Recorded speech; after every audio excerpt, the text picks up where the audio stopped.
Mengapa Abu Jahal dan Abu Lahab? Karena di kitab-kitab Tauhid Wahabi ada pengakuan keyakinan bahwa Abu Jahal dan Abu Lahab dan orang-orang musyrik yang seagama dengan mereka berdua itu orang mukmin dan orang bertauhid. Itu di kitab Wahabi. Itu sebenarnya. Tapi di kitabnya itu. Di kitab mereka Abu Jahal dan Abu Lahab orang mukmin dan bertauhid. Anehnya lagi, Wahabi ini menaikkan derajatnya Abu Jahal dan Abu Lahab, sementara kedua orang tua Rasulullah SAW dikafirkan, dimasukkan neraka oleh mereka. Mereka ini lebih memihak Abu Jahal dan Abu Lahab, saudara, daripada kedua orang tua Rasulullah SAW. Apalagi kita. Makanya di kitab Tauhidnya Wahabi ini ada keterangan halaman 16, ajibun wa gharib ayyaruna Abu Jahlin wa Abu Lahabin aktsara tauhidan lillah wa akhlasa imanan bihi minal muslimin alladzina yatawassalun bil awliya'i was salihin.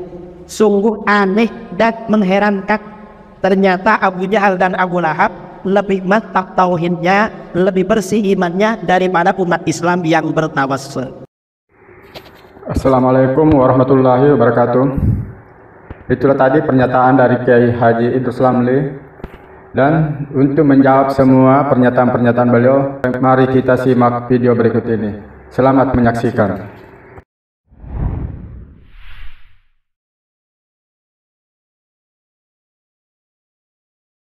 Sang Kiai menukil sebuah kitab yang berjudul Kaifa Nafhamu Tauhid, menyebutkan Abu Jahal dan Abu Lahab tauhidnya lebih baik daripada muslim yang suka tawasul dan minta syafaat kepada selain Allah. Ada 5 jawaban. Jawaban yang pertama, ini adalah kenyataan. Di satu sisi, orang-orang musyrik dahulu, termasuk Abu Jahal dan Abu Lahab, lebih beriman daripada sebagian orang yang masih mengaku muslim karena 2 alasan. Alasan yang pertama, orang musyrik itu masih percaya Allah yang memberikan rezeki kepada mereka. Allah yang maha kuasa. Tapi sebagian orang yang mengaku muslim percaya ada pemberi rezeki lain. Contoh, namanya Dewi Sri. Dia yang menumbuhkan tanaman dan menjaga tanaman. Ini lebih parah daripada musyrikin dahulu. Musyrikin dahulu meyakini Allah yang menumbuhkan tanaman. Allah sebutkan di surat Al-Baqarah ayat 22.